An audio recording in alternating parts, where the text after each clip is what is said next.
Good evening, everyone. My name is Tyler Friedman. I'm the Director of Collections, Education, and Research at the Museum of Wisconsin Art. I'm happy to be here to introduce MOWA's Executive Director, CEO, and fearless leader, Laurie Winters, who will be giving us a brief history of MOWA. Given that 2021 marks MOWA's 60th anniversary, it is an especially appropriate moment to reflect on the institution's past, present, as well as our aspirations for the future. The format for tonight's event is as follows. Laurie will speak for about 35 to 40 minutes, after which the floor will be open for questions. While we'll wait to address questions, please feel free at any point in time to post them in the comments section. And so without further ado, please give a warm virtual welcome to Laurie Winters. Hey, Tyler, thanks so much for the introduction. As Tyler said, this is an anniversary year for us. We are celebrating our 60th anniversary at MOWA. And it's a big occasion, and an especially big occasion, I think, in this year, because we have the opportunity to celebrate and thank our founder, a woman, Melita Hedvig Suterpick. And so what I'd like to do is introduce you to her, and let's start with a photo. Melita Hedvig Suterpick was born in 1886. This is a photo of her in 1911 at the age of 25. It's a beautiful photo, and I think, sort of already captures her beautiful essence. So was the niece of Carl von Marr, the venerable Wisconsin artist. Looks here a little severe. I don't think he actually was that severe. But Melita really dreamed and aspired to create a museum that would honor her uncle, his work, and that would serve community and in West Bend, and that she'd hoped that the institution could be a kind of community center around her uncle's collection. And to do that in 1961, I think, was really kind of an extraordinary thing. It was this kind of woman who was at this moment really doing something quite courageous and extraordinarily adventurous. So I'd like to take you back to 1961 just for a couple of minutes. 1961, in January, we saw the inauguration of President John F. Kennedy, 35th President of the United States. Politically, in 1961, the world was in a lot of turmoil. We saw the rise of the Berlin Wall, and here you can see the Brandenburg Gate in the distance. It was also the moment when we had the Cuban Missile Crisis with the Bay of Pigs in 1961. And 1961, it was a period that was a kind of crescendo of economic growth following the Second World War, and suburban tracts, new homes, new houses, people buying cars. You could buy a sort of a modest home. The median price range for a modest home in 1961 was $17,200. So the world was a little bit different in 1961.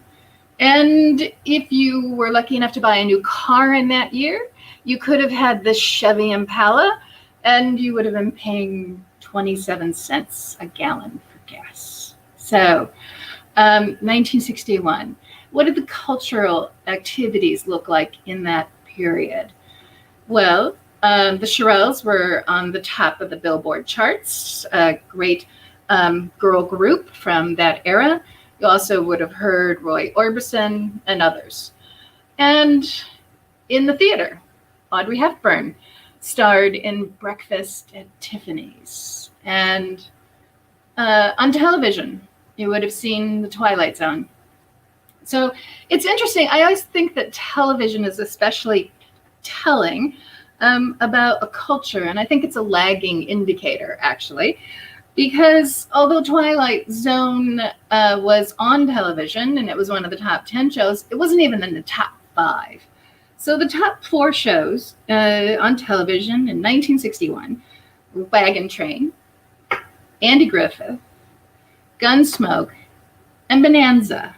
These were sort of masculine, male-centric television shows that were really an indicator for me about what 1961 was like. It's the end of, not the end, but a kind of heightening of the Cold War experience. There was still very much a masculine culture, a family-centered, family value-oriented, post-World War II environment. Suburban tracts growing and spreading throughout the country, highways spreading across the country as well, family vacations becoming popular. The 1961 was still very much tethered to the 1950s. And when we think of the 1960s, we tend to think of that sort of middle period of the 60s. We tend to think of the whole decade being this sort of period of cultural revolution. And in fact, Betty Friedan's book on the feminine mystique wouldn't be published for another 2 years, not until 1963. The Mona Lisa, which came to New York in 1962, well, that was still a year away. That would inaugurate, great international exhibitions throughout the country. And of course, the Beatles wouldn't perform on the Ed Sullivan Show for another 3 years, in 1964. So, in this environment, in this milieu, founding a museum in Middle America, the founding of a museum in Middle America by a woman was something that just didn't happen. That kind of thing just didn't happen. And you might be saying, well, I know museums have been founded by women, and you'd be right. In New York and Boston, there are 3 great examples in New York of women founding museums under great adversity, under some extraordinary or overcoming extraordinary obstacles. This is Gertrude Vanderbilt Whitney, who, as her name indicates, founded the Whitney in 1929. She started collecting. She was an artist, but she started collecting great works of American art, of American modernism. And by 1929, she had amassed over 700. She was showing them privately in a small carriage house on 8th Street in New York. And she decided by 1929 that they should be in a museum. She approached the Metropolitan Museum of Art, and she offered to build a wing for the museum to house these great works of art. And the Met declined. They said, we don't show American art. So that was an obstacle for her to overcome. In 1930, just a year later, undeterred, she decided to build her own museum. So the Whitney. And having been a little bit put off by men in the art environment, in the art community in New York City, she hired as a director, the very first director of the museum was a woman, Juliana Force. And then there's Abby Aldrich Rockefeller, who founded MoMA, the Museum of Modern Art, in 1929. She'd been collecting only for 5 years. She had amassed this great collection of European and American modernism. She approached the Met about giving the collection and exhibiting the collection at the Met, and they declined. I think they thought it was a little bit too controversial. She was a little bit chilled by the experience. And she left the meeting in which her artwork had been declined. And she announced to everyone within earshot that she was going to build the greatest museum of modern art in the world, which she then proceeded to do. And still, the story of the Guggenheim, also led fiercely by a woman by the name of Hilla von Rebay. A young German woman who is the advisor and art consultant to Solomon Guggenheim. And you can see the Guggenheim in the lower right-hand corner. The museum holds his name, the name of the collector. But she is the one, she was the, sort of the great intellectual force behind collecting the works of art and assembling them. She had the vision to create a museum, which she did on 54th Street in New York, which she called the Museum of Non-Objective Painting. Which became and evolved into the Guggenheim, which we know today. And she also hired Frank Lloyd Wright as the building's architect. So there were these three great vanguards of art and modern art in New York City who kind of led the way, but they had obstacle after obstacle. They also had a lot of money. They had captains of industry backing their enterprise. They had a metropolitan audience with millions of people, and yet they overcame their obstacles. And so the question is, where does Melita Hedvig Suter-Pick fit into this? Well, the museum she founded was substantially different. But her enterprise, the obstacles were still there. It was 1961. And so for a visionary woman to establish a museum in 1961 in Middle America without the wallet of a captain of industry in a small town that had a total population of 12,000 people, she was going up against the odds. So she did what, Whitney and Rockefeller did. She went to a larger museum and encouraged them to take her uncle's collection. She even generously offered some financial support to support the collection, to provide conservation. And those larger museums declined. And it was interesting because she did this in the late 50s. And she had hoped that, of course, it would be introduced into those larger museums, become integrated and part of those collections. And they declined. It was kind of astonishing. And there are these great family letters back and forth complaining about what had happened. And as it turns out, Carl von Marr, who had spent most of his professional career actually in Munich, Germany, working as the director of the Kunstakademie,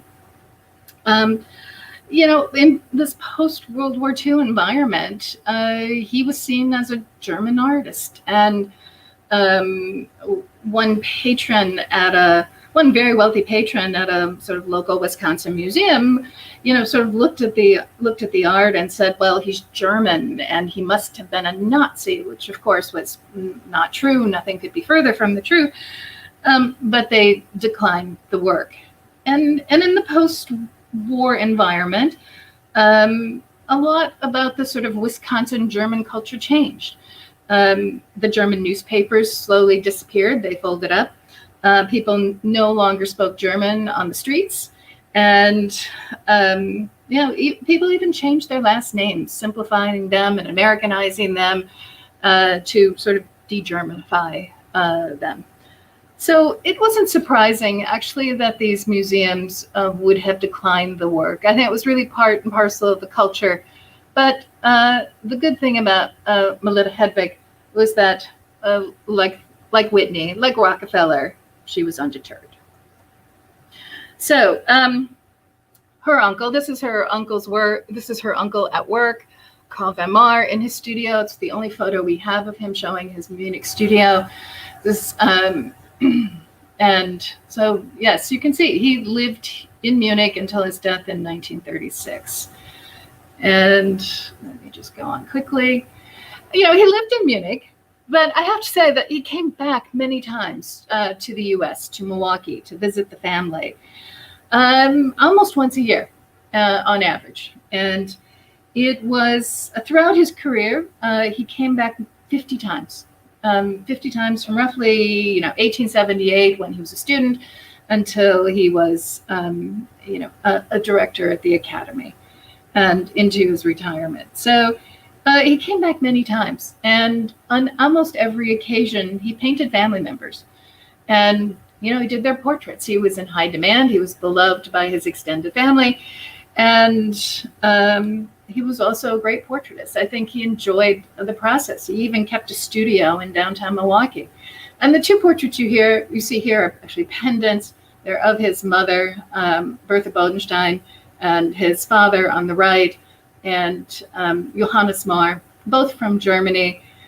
He's captured them beautifully. They're exquisite paintings, large scale. They're on view in the museum, and really extraordinary things. So, during this, these 50 visits to the museum, or during these 50 visits to his family in Milwaukee, he painted, almost 100 paintings or more. And it was a kind of extraordinary gift to his relatives, to his family. And I have a couple photographs here. His father, Johannes Marr, a metalsmith, an engraver, an artist. And his mother, they love this great photo, Bertha Bodenstein. And you see the resemblance to the paintings. So on one of his occasions, one of his visits to the U.S., he accompanied this great painting. It's called the Flagellance, which I think today is considered his most important work of art. And he accompanied it to the Chicago World's Fair in 1893. It's also called the Columbian Exhibition. He had finished the work a couple of years earlier. It had won gold medal prizes in Berlin, and he was very proud of the work, this enormous painting that he wanted to have in the Chicago World's Fair, in one of the arts pavilions. And not only was this work on view, but a second work done in the early 1890s called The Summer Afternoon. Those two paintings were seen by 27 million people in Chicago. And not only were they seen by 27 million people, but they won first place. The Flagellants won the first place prize, which was a gold medal. And the silver medal, the second place prize, went to his painting, The Summer Afternoon. So 1893 was an exceptional year. And it's hard to imagine that his entire family did not make the trip to Chicago, to take the train from Milwaukee to Chicago to see, the great uncle, the artist, and his two prize-winning paintings on view. And in that same year, he also painted portraits of the family. In particular, this portrait. This portrait was done in the summer of 1893, and it's of Melita Hedvig Suderpick, his niece. And you can see her name, it's actually her nickname, Millie, inscribed on either side of her head. It's a really beautiful, engaging portrait. She looks out, she's looking sort of fondly with great admiration, certainly at her uncle, and the beautiful green dress. There's just such a carefree quality about the painting. And he seems to have captured her, not only her youthful beauty, but her sincerity and her compassion. So a beautiful portrait.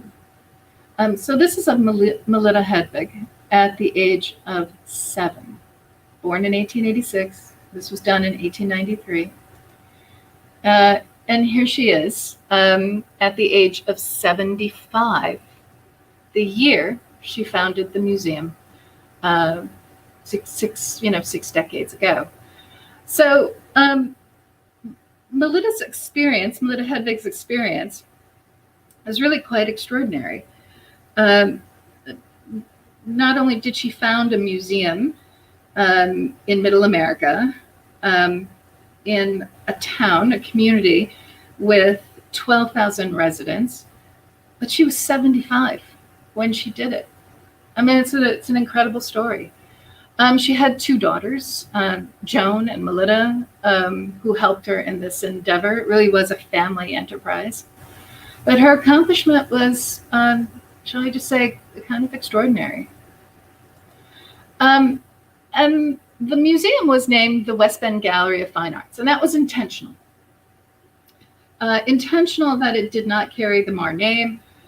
She felt strongly that although the roughly 300 and some works, paintings and drawings, etchings and so forth would be preserved in the museum by her uncle, but she also felt strongly that the museum, the institution, had to be there for the community, that it was to be a kind of community hub and a community center. It was, in her words, a gift to the city of West Bend. And it was always conceived at the outset to be a very local institution. It was a community gift. And it was to feature the work of her uncle and also to show local arts, to show the work of school children, and so forth. So it had modest, and we should say even sort of a humble beginning.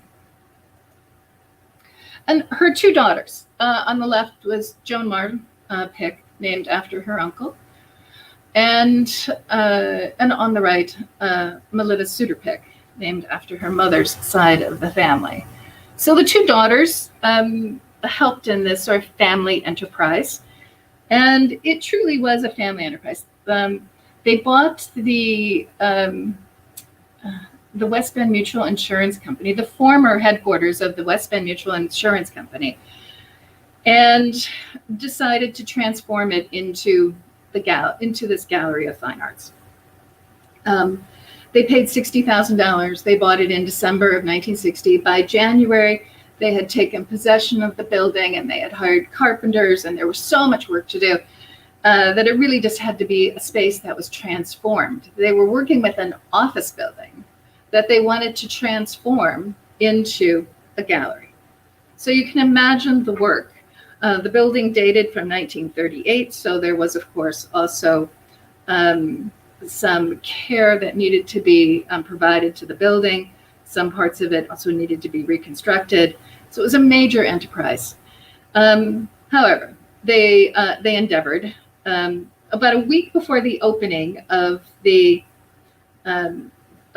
new gallery, the West Bend Gallery of Fine Arts, Joan Marr Pick did an interview with the West Bend Daily, and the staff reporter recorded her comments, which were, just so insightful. It was incredible. She said, yes, they were so excited about the opening that they had finally gotten there, but it was so much more work than they ever could have imagined. They had no idea that opening a museum and not even getting to the point of running the museum, but just opening the museum was incredible.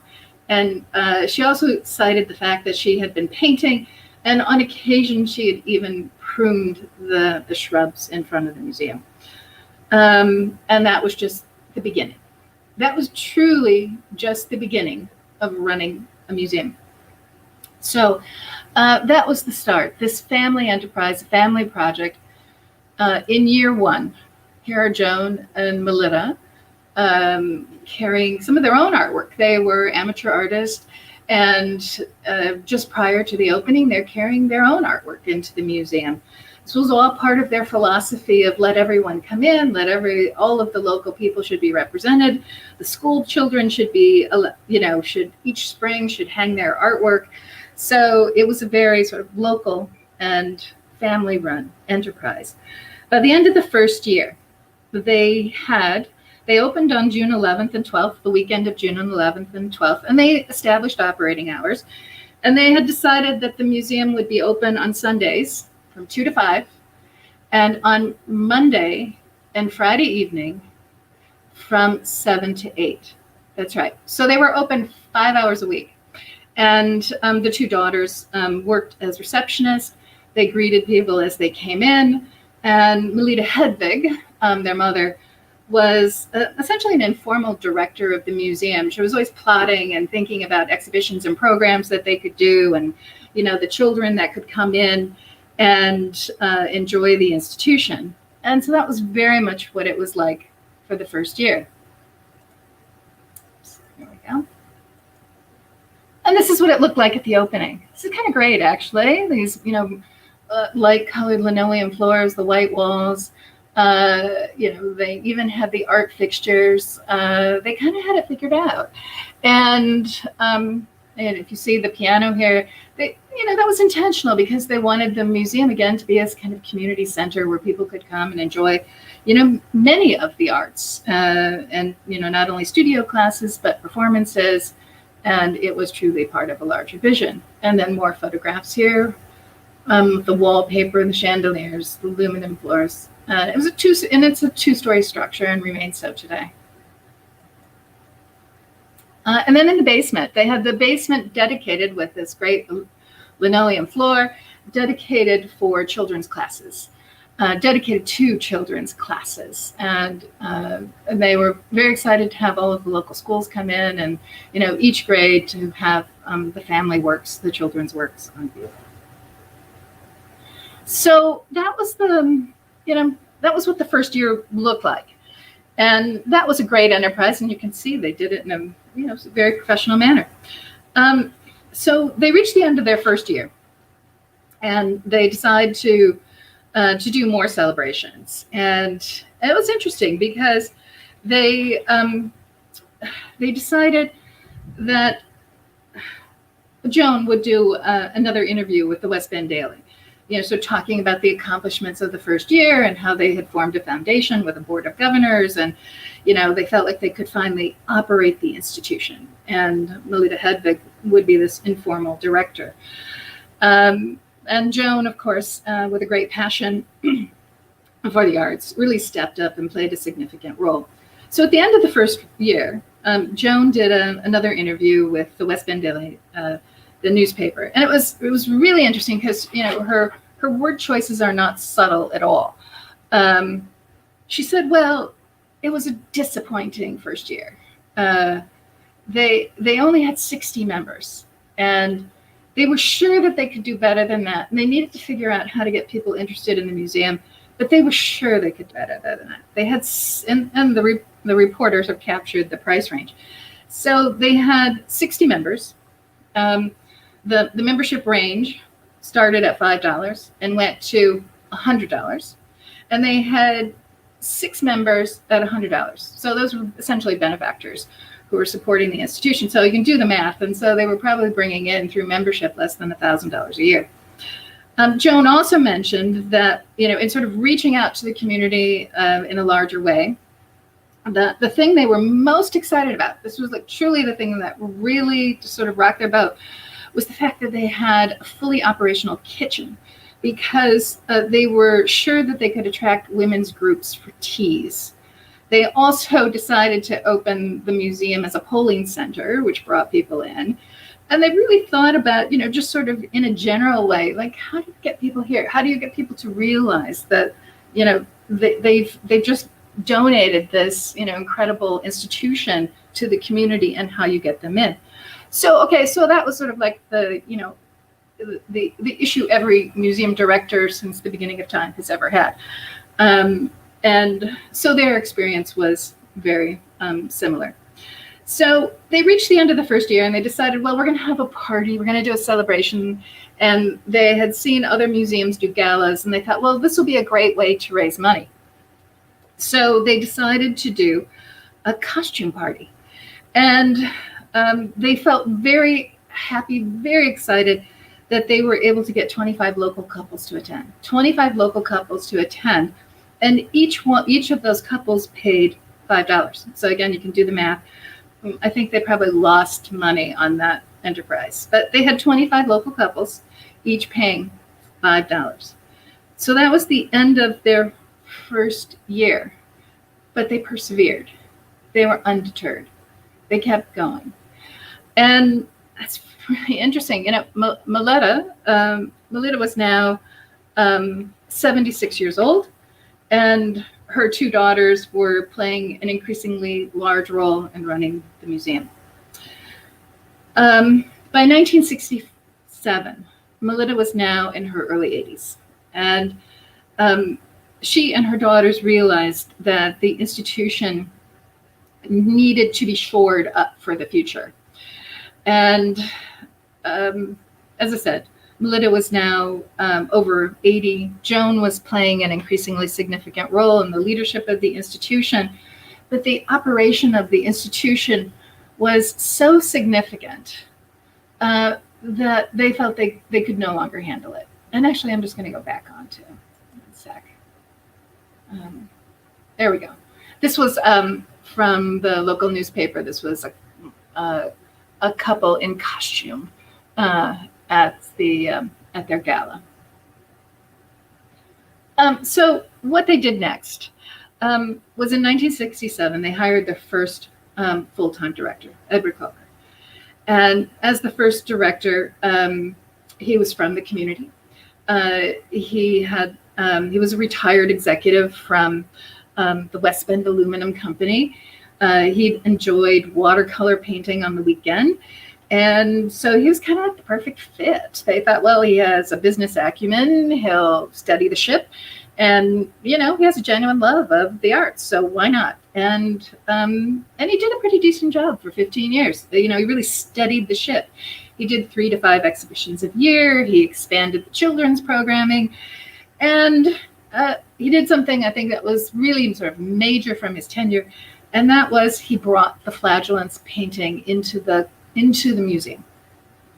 It had been purchased out of the World's Fair in 1893 by a private Milwaukee collector. It had ended up in the Milwaukee Auditorium in the early decades of the century, which was a theater, a large public theater. And it had fallen into a kind of state, let's just say, of disrepair. And had been damage and smoke, and, you know, from cigarette smoking and a wide variety of things. And Edward Coker and Joan Marpick really felt that it was important that this painting be reunited with the larger Marr collection. And they had chutzpah. That's the only thing. This is like a Field of Dreams story. They built an addition on the museum so that they could convince the Milwaukee owners, patrons of the Milwaukee Auditorium, to bring the work to West Bend. And it worked. It truly was a kind of Field of Dreams story. Build it and they will come. And so they built this edition in 1976, and 2 years later, they secured the Flagellance for the museum. So an extraordinary endeavor, great vision again behind the institution.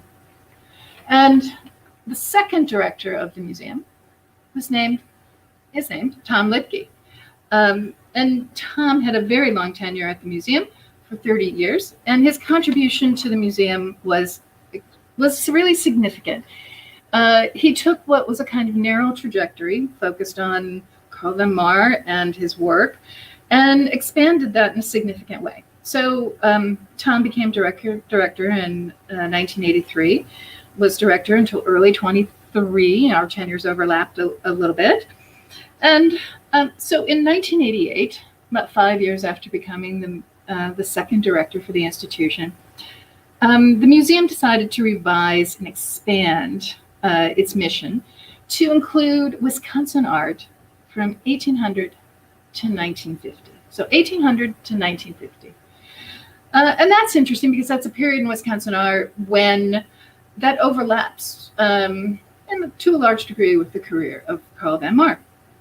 So that kind of made sense. You have the expat who's going to Munich, and then you have all of the German artists during the same time period, the German and Austrian artists, the German-speaking artists who are coming into Milwaukee and into Wisconsin. And so that was an interesting way of expanding the focus of the institution.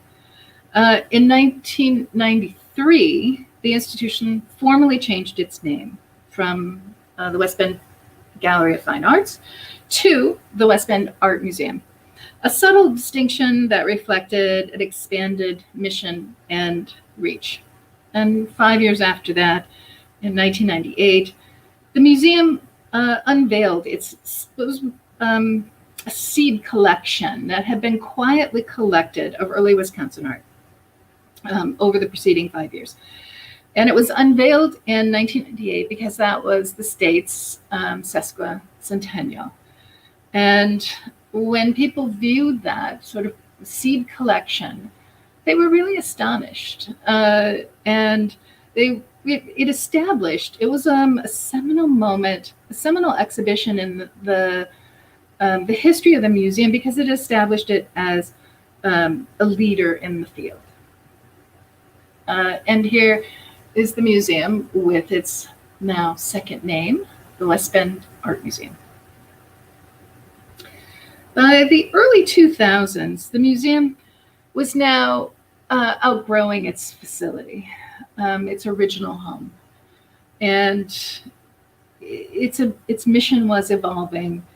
And so in 2007, the board and Tom expanded the mission yet again.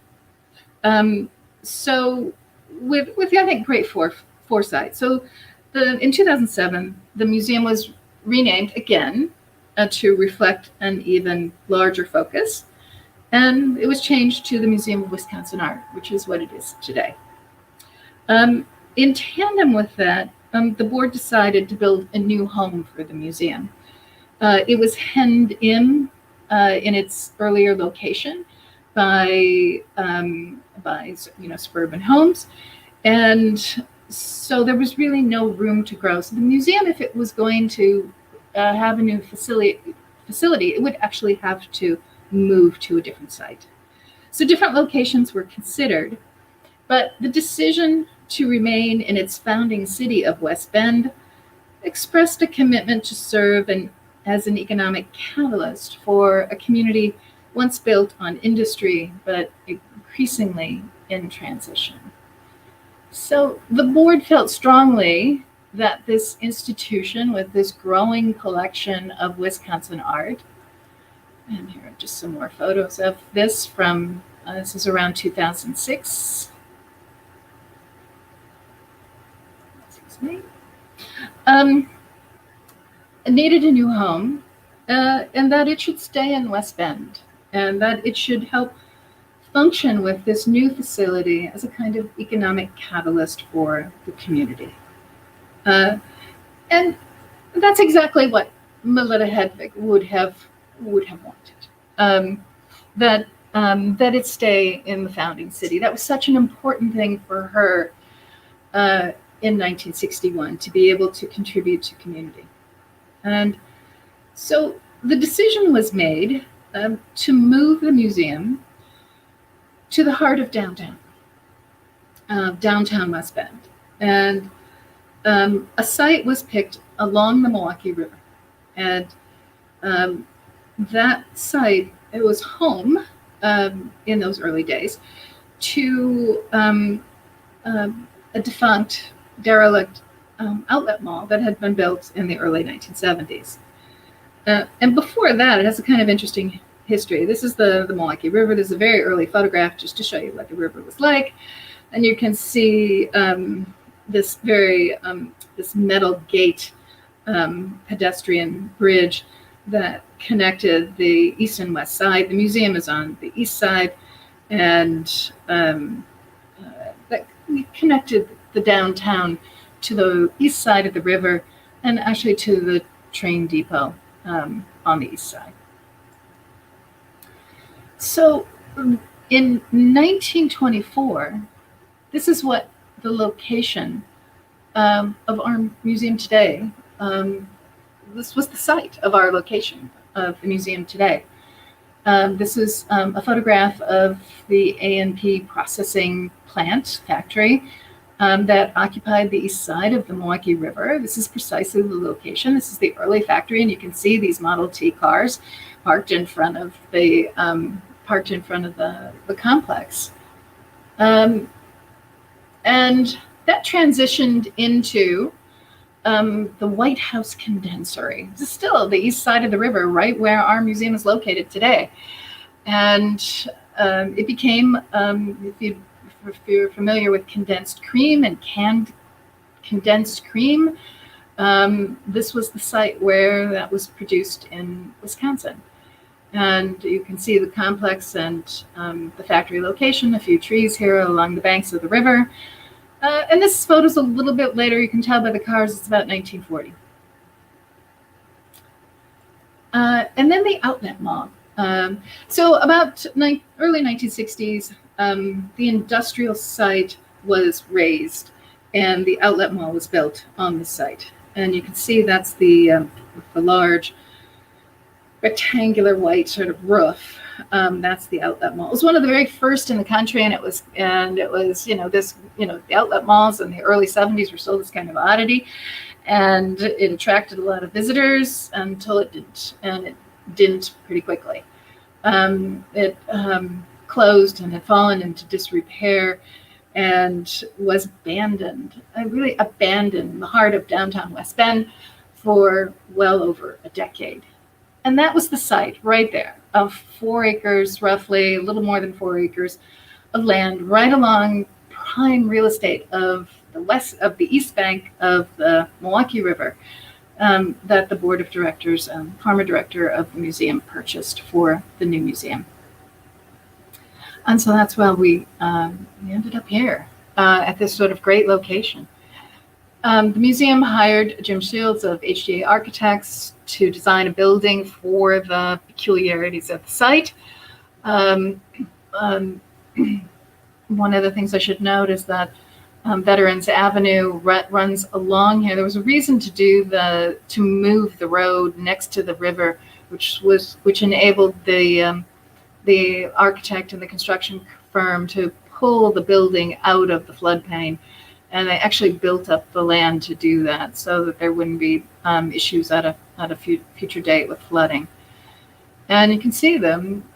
This is what the museum looks like today, what it looked like when it opened in April of 2013. Today, our landscaping has changed. We've expanded it. We've acquired more property, more land around the museum. And today it has become an extraordinary site. You remember that unsightly Iron Gate Bridge from the turn of the century? It's been replaced by 2 pedestrian bridges that now harmonize with the building and which provide a great accessibility to the downtown and vice versa, to the downtown to the museum.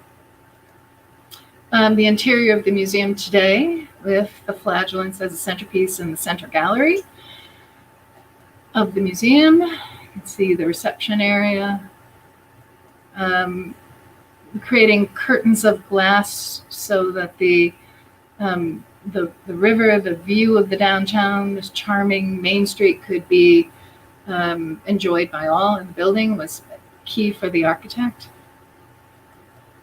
And today, the gardens surrounding our new facility, which opened to the public in April of 2013.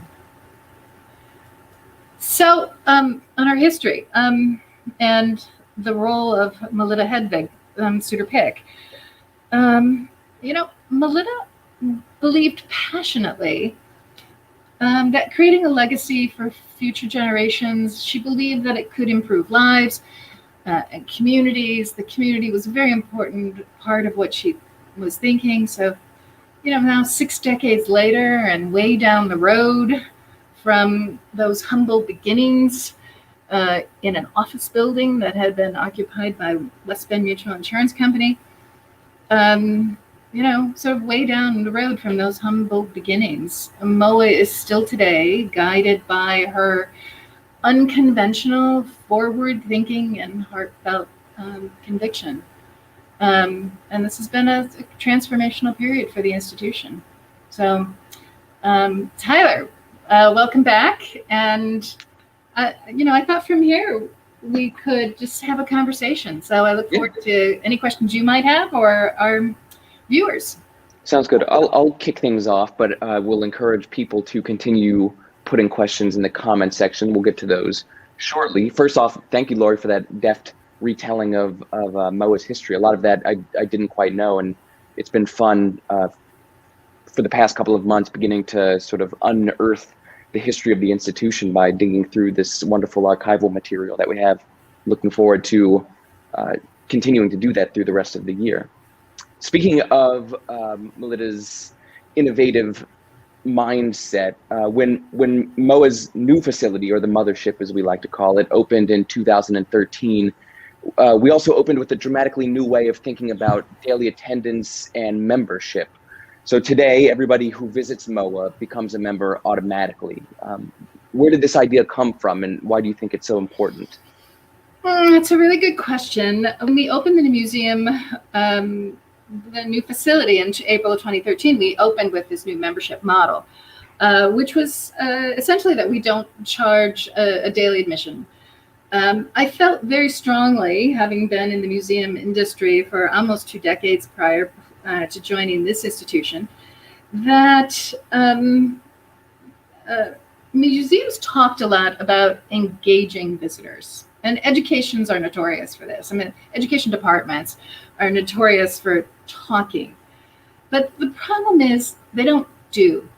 And I just felt it was like if you're serious about wanting engagement, wanting your visitor to come back, then you have to reduce the barriers, the financial barriers to doing that. And so we felt that a low-priced membership was the way to do that. So our membership is actually less than single-day admission for most other museums. For me, I put it very succinctly in that, I didn't want a single mom coming into the museum and having to dig into her purse to wonder whether she could afford to bring her 3 children to the museum for family programs. So we just made it one price. Basically, it's the price of your entrance once. So our fees start at $15. They go up from there to $25 and $50 for an entire family. We got rid of all the jargon and ways of thinking about families, which I think were, hopelessly outdated. And so we really just charge for the number of people coming in. If it's 2 people, it's $25. If it's 50, whether you have 6 kids or your grandparents are coming or the kids from next door, we don't care. We're happy to have you come and then come back again and again and again for an entire year. And then we don't nickel and dime our visitors on special programs. So you can bring your child to Mini Masters or Studio Saturday once we get past the pandemic. And just any number of totally free programs that we offer for children and adults. And there's never a surcharge on those. So if you want to provide engagement, if you want people to come back again and again, you have to make it easy for them to do so. We certainly do, and not in terms of just the membership fee, but in the number of things that we're doing. Upwards of 20 exhibitions a year, upwards of 175 programs, weekly classes for children, which are enriching, but could also be viewed as childcare of a sort for overburdened parents who could just use a couple hours of respite. Well, we have, when we opened the museum, we had 676 members. Today we have almost 10,000. So I feel like that sort of strategy of meaningful engagement is working. So it also allows us the opportunity to communicate with our members through a variety of means, emails and print materials, to let them know what's going on, what's of an interest to them. We're able to segment our audiences so that, if you're interested in a particular kind of art, we can communicate with you about that. And so we try to build a kind of one-to-one relationship around, our sort of marketing strategy for our members so that we're communicating with them about what they're actually interested in. When people think about museums, oftentimes the first thing that comes to mind is the universal survey institution that collects and exhibits everything from the Greeks to Goya to Gorky. In our contemporary cultural ecosystem, what do you think are the virtues of a segmented or a niche museum like MOWA?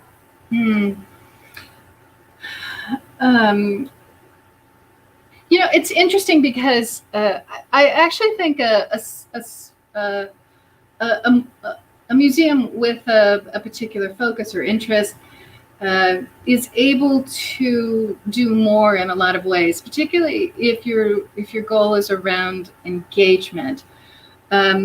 Segmented museums, help embrace nuance and complexity in a way that larger institutions can't, because they effectively, in many cases, are kind of what I would call turnstile organizations. And if you're a turnstile organization, then you're not operating as an institution that is trying to find connective tissue with your visitor.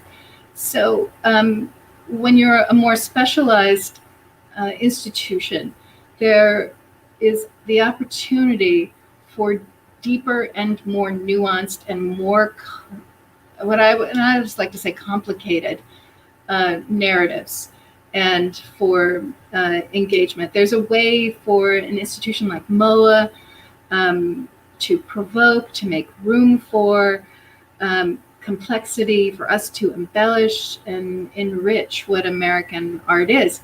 I mean, we are a slice of American art, and by having a conversation about what it means to have American art in Wisconsin, that's a more interesting conversation, and it's pertinent to us because we live here. Agreed. Now, a question from the comments section. Heather Dunn asks, how did the Flagellants ever get from Germany to Wisconsin? It's so large. I believe, if I'm not mistaken, it's 14 by 24 feet. And not only did it get from Germany to Wisconsin, but then we sent it back to Germany when the museum was transitioning from its former location to its new location, and then they sent it back to us. So it's gone back and forth a couple of times now. Right. Okay. So with very large paintings like that, it's fortunately on canvas, and so you take it off of the stretcher. So it's literally stapled to a wooden stretcher, and so you take out all those staples, and then you can roll the canvas. It's like fabric. You kind of very gingerly treat it sort of like a bolt of fabric that you're rolling, and then you build a crate for it. And so you roll it sort of lengthwise rather than you roll it by width rather than length, because otherwise it would just be too long. So it ends up fitting into something like an 18-foot long crate, which you can put on a semi-truck and put on a plane, on a freight plane. Still sounds difficult. I can't imagine it's something that well, and all that has to be undone. When it arrives in Germany, or in Europe, wherever a painting that size is going, you have to then put it on its stretcher again. So it's a week-long project on either end to do that kind of thing. And then your canvas has to be in really good condition, because you would never want to roll a work where you would risk cracking the paint, for example. So the paint and the application to the canvas, it all has to be in really condition to do that. Otherwise, there's just too much risk involved. Interesting. Mark Mowers asks, where did the seed funding come from for the PICs to start and run the museum in the first years? Melita, the Marr family lived in Milwaukee. Melita Hedvig married a kind of West Bend boy, Andrew J. Pick, and the Picks made money in a couple of different ways, and there are different branches with the families, but sort of West Bend Aluminum Company, a dry goods store, a sort of a five and dime store, a bakery. There are a number of sort of Pick businesses at the turn of the century, so there was some money there, but it certainly wasn't New York patron captains of industry money. And they were very generous. I mean, they believed that it was not only important to create the institution, but to find a way to support it. So Melita Hedvig had that in common with her, with the New York patrons of art, like Whitney and Rockefeller and others as well. So, it's hard to imagine how the museum was certainly, let me just say this, the museum was not a thriving business enterprise in its early years.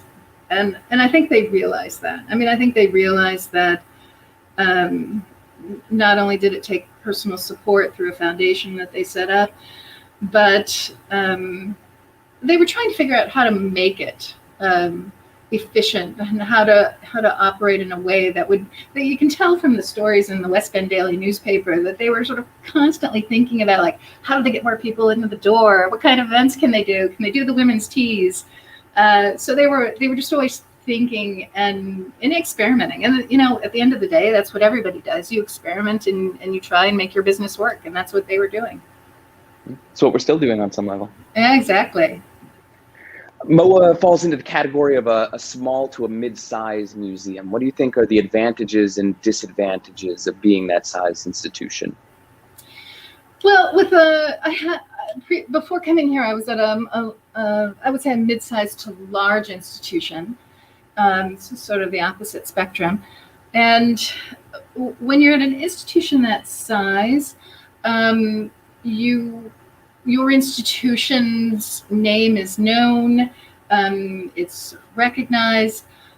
There's a higher profile, certainly a national profile, perhaps even an international profile, and that can be somewhat interesting. However, when you're a small institution, a small to mid-sized institution, I would say that the great benefit of being that size is that if you're somebody who likes to innovate, to experiment, you can do that at a small institution. Small institutions are the engines. I like to say they are the engines of innovation, because unlike as the expression goes, your freighter institutions, they just can't turn on a dime. But at the Museum of Wisconsin Art, if we decide we want to offer a program or experiment with something, or try an exhibition, we can do it in a matter of weeks. It doesn't get tied up in the bureaucratic layers of a larger institution. And that's been great, because that's given us the opportunity to try things and to also seize opportunities as they've come along. So for me, that's the great benefit of a smaller institution. Okay.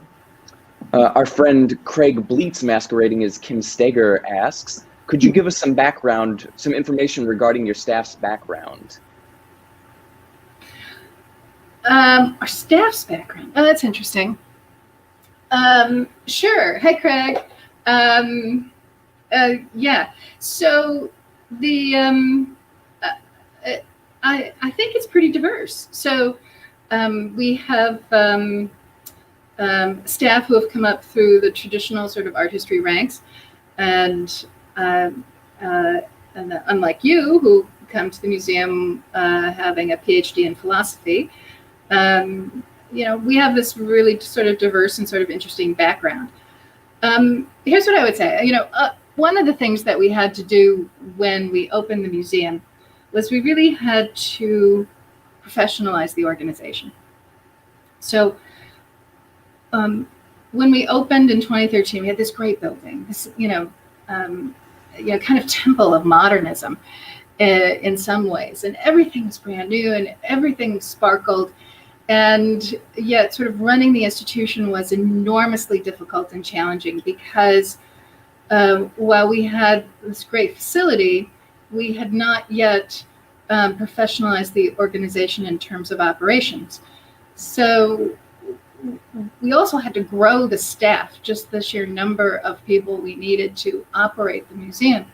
But this gave us the opportunity to hire people with fantastic experience, our development director, our marketing director. We were able to grow the way we think about our curatorial department and expand in that area. So, when I look at somebody's resume, I tend not to look where they've gone to school. I tend not to look at how they define themselves. Although that's always interesting. But I tend to look at what they've done. And so, are they doing interesting things? Are they thinking about the world in an interesting way? And is that something we want to introduce into our conversation? So, Craig, I hope that's what you were looking for in terms of an answer. How much time do you spend thinking about and planning for the future? Not nearly enough. No, not nearly enough.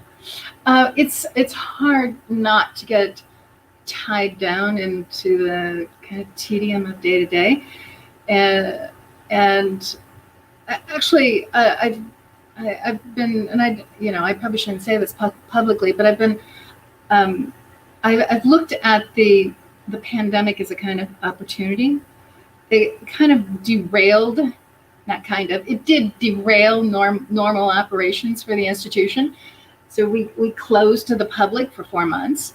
We reopened last year on July 8th. And then we briefly did a kind of like a semester break in early January, and before opening again on January 30th. And I viewed those as just like incredible opportunities, that like to have that time to focus on the future. When we looked at the pandemic, and I thought of it this way, and I talked about it this way. I thought about like, okay, well, let's go into hibernation.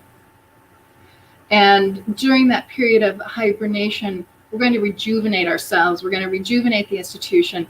And we're not going to plan for a month out or 3 months out. We're going to plan for 3 to 5 years out. So for me, and Tyler, you've been involved in this in so many ways, but it's been an incredible time to think about the future of the institution and the kind of changes and advances that we want to make.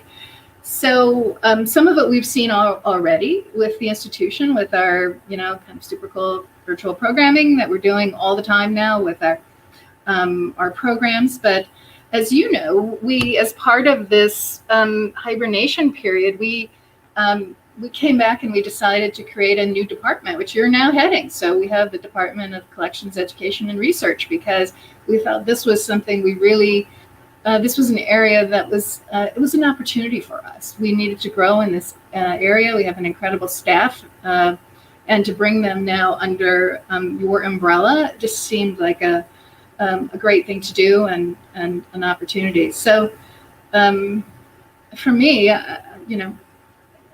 being in the midst of the pandemic was not about looking at day to day, but it was about looking at the future. Well, I think we have probably time for one more question. We'll take another one that has come in through the comments from Michael Bridgman. It's a nice forward-looking question, a good note to end on. Mm-hmm. Are there areas of the collection you'd like to expand or new categories to embrace? Oh, yeah, that's such a great question. Yes, absolutely. And the last year has helped us really think about that. So what a great question. So over the last 8 years since we opened the building, we've been sort of, plodding along, and we've thought that we've done a yeoman's job of preventing a diverse body of exhibitions of work, of growing the collection. And we from the very beginning, from the moment we opened the doors, we've been attentive to diversity and equity issues. And then last summer really gave us pause with Black Lives Movement. It really gave us a chance to step back and assess where we were at. And quite honestly, we felt very strongly that we weren't doing enough. It was okay, but we weren't doing enough. And again, this was another area where we thought, here's an opportunity. So we decided to make some bold statements about further diversifying our board of directors, which we're in the process of doing, adding diversity to our staff. We also felt that it was important to create 2 new fellowships which we're in the process of doing, which would support students finishing a 4-year degree or a graduate degree in the museum industry, and that those would be available to diverse candidates from our Black and Brown communities, and that the application process would be national, and that these year-long fellowships would bring creativity and new energy and excitement into the museum. So, this is our sort of commitment to expanding our outlook. But I should just add something else to that, Tyler, that I have to say that last summer was kind of a transformational moment, because we'd had this attitude, which I think museums typically do, which is that you're outward reaching. You reach outward. You provide a service. You provide educational programs to underserved communities. And it became very clear that that was a kind of paternalistic way of approaching diversity and equity. And so for me, it's been kind of a flip as I've talked to colleagues in the field and fellow directors, that it has been this dramatic moment where we sort of realize it's not about sort of reaching out, but it's about reaching in. And it's about transforming the institution from the inside out. And I think once you realize that, it sort of changes the way you think about just, even just daily operations and what you need to be doing. So that's a very long-winded way of saying we have a renewed interest to expanding the collections, recognizing the, not only the Black and Brown communities, but all of our diverse communities in the state of Wisconsin, our Native American communities, and also surprisingly women. When we actually counted the number of women in our collection, and it's woefully low, just the sheer percentage. So in 2021, these are things we want to work on. These are things we're actively working on now, and when we have the opportunity to buy and collect in those areas, we're very excited about doing that. I think that's a great note to end on. So thanks again, Laurie, for the remarks and the questions, and it's a pleasure working with you. Hey, you too. Thanks so much, everybody. Happy Valentine's Day.